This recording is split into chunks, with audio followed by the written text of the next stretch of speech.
Assalamualaikum warahmatullahi wabarakatuh. Selamat datang kembali di channel ini, channel yang akan membahas hal menarik seputar dunia perkebunan kelapa sawit. Kali ini saya kedatangan tamu nih dari pemilik akun Pustaka Ekonomi, Bapak Reza Zaini Pasar. Siap. Oke, selamat datang Pak di tempat kami Pak. Oke, terima kasih atas undangan Odin. Oke, jadi kita akan bahas apa ini? Simak terus video ini sampai akhir.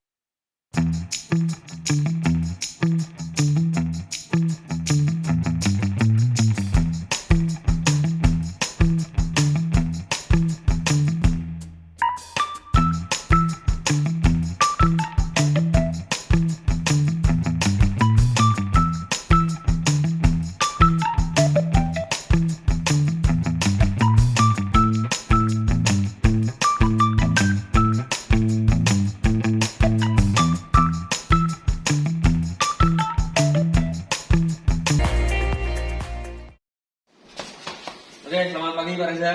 Pagi-pagi Pak Odin. Oke, kali ini kita mau bicara tentang sedikit bahas masalah ekonomi Pak ya. Siap. Pak. Jadi di suatu perkebunan kelapa sawit itu ada namanya good issue Pak. Ya. Nah, apa sih sebenarnya Pak good issue itu Pak? Oke, jadi good issue itu ada dua kata ya. Jadi yang pertama itu goods sama isu. Jadi kalau dipelesetkan bukan kabar baik ya, isu kan kabar. Kabar ya. Jadi good issue artinya itu goods kan dalam istilah Indonesia kan artinya barang, isu artinya pengeluaran. Jadi kalau dalam pengertiannya good issue adalah proses pengeluaran barang dari gudang untuk diaplikasikan ke unit yang memerlukannya. Misalnya dump truck memerlukan spare part, good issue dia dikeluarkan spare partnya dari gudang, seperti itu Pak Udin. Oh gitu Pak. Sederhananya. Oh berarti intinya good issue adalah pengeluaran barang ya Pak ya? Siap, betul. Oke, pengeluaran barang. Tentunya ada administrasi juga ya Pak ya di sana Pak ya? Betul. Jadi kalau kita mau melakukan good issue Pak, administrasi apa saja Pak yang dibutuhkan Pak dalam satu perkebunan kelapa sawit Pak? Oke, jadi yang pertama tuh dasar good issue itu yang jelas harus ada kebutuhan. Jadi jangan sampai yang pertama itu ada manipulasi. Artinya dia tidak ada kebutuhan kok dikeluarkan. Nah itu hal-hal seperti itu yang harus kita hindari. Misalnya gini, si karyawan traksi ini kalau di perkebunan ada namanya departemen traksi ya. Jadi kalau seorang mekanik dia megang kendaraan terus kebetulan dia misalnya memperbaiki dump truck. Kebetulan dia punya dump truck juga nih di rumahnya. Nah itu perlu diperhatikan Pak Udin. Oh iya Pak. Jadi jangan sampai dia untuk kebutuhan sendiri tapi dia artinya membuat permintaan untuk dump truck perusahaan. Nah, itu harus dihindari. Itu salah satunya Pak. Ya, Pak ya. betul. Jadi harus ada permintaan dulu Pak Ya. sebelum melakukan good issue. Nah setelah kita melakukan permintaan Pak, jadi apalagi Pak yang dibutuhkan Pak? Oke, kemudian yang kedua itu setelah ada kebutuhan tentu kita harus membuat suatu permintaan. Nah, misalnya kalau kita ingin meminta sesuatu tentu kita butuh dokumennya kan gitu. Oh, dokumen Pak ya. Nah, dokumennya itu bisa kita buat melalui sistem yang namanya SAP. Di beberapa website itu sudah menggunakan SAP.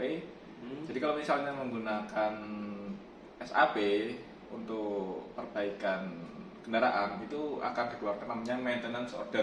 MO Pak Bun ya Pak? MO, Pak ya. itu MO. Jadi MO itu dia akan terrecord di SAP dan dia akan dibebankan ke si unit yang akan diperbaiki. Nah, di situ ada spare partnya dan berapa jam si mekanik butuh untuk memperbaiki unit tersebut. Nah, benar Pak. Kemudian setelah itu kan setelah diinput oleh si istilahnya itu krani, nah ini kan dicetak, kemudian diperiksa oleh asistennya, kemudian setelah diperiksa asistennya, si MO ini akan dibawa namanya ke kantor besar untuk disetujui oleh si manajernya. Oh satu lagi, ini yang sangat penting nih kadang. Nah ya Pak, apa itu Pak? Kita sebelum buat MO tuh kita harus ngecek stoknya dulu Pak Udin. Oh iya Pak. Stok di gudang. Ada nggak ya kan? Ada nggak? Nanti Iya, tiba-tiba nggak ada kan gitu. Jadi masalah pula ini Pak. Paling nggak harus ada stoknya. Kita harus tanya ke petugas gudangnya. Ada nggak nih barang ini? Iya, Pak. Oke ada, silahkan ke MO kan gitu. Oke Pak. Jadi mungkin di SAP sebenarnya bisa kita ngecek Bisa. barang. Cuman kadang-kadang antara SAP dengan fisiknya mungkin nggak sinkron Pak ya. Nah ada itu juga Pak. Betul. Jadi kadang penyakitnya di sistem pergudangan ini ada namanya tuh bon sementara. BS Pak ya? BS. Wah BS ya. Oke. Ya. Iya, Pak. Jadi bias itu adalah haram hukumnya sebenarnya. Jadi antara fisik dengan si stok itu akan berbeda saat terjadi stok oknum Pak Udi. Oke Pak. Stok oknum apa lagi Pak? Stok oknum Stok Pak. oknum bukan stok yang ditaruh di rumah sakit. Oknum ya, oknumnya dia diperiksa. Artinya ada perhitungan dari apa? Pembandingan dari fisik dan yang tercatat di sistemnya Pak Udi. Jadi kalau dia seharusnya tidak ada selisih, tapi kalau ada selisih, nah itulah yang harus dicari di mana selisihnya. Itulah pentingnya untuk mengecek Pak ya. Betul.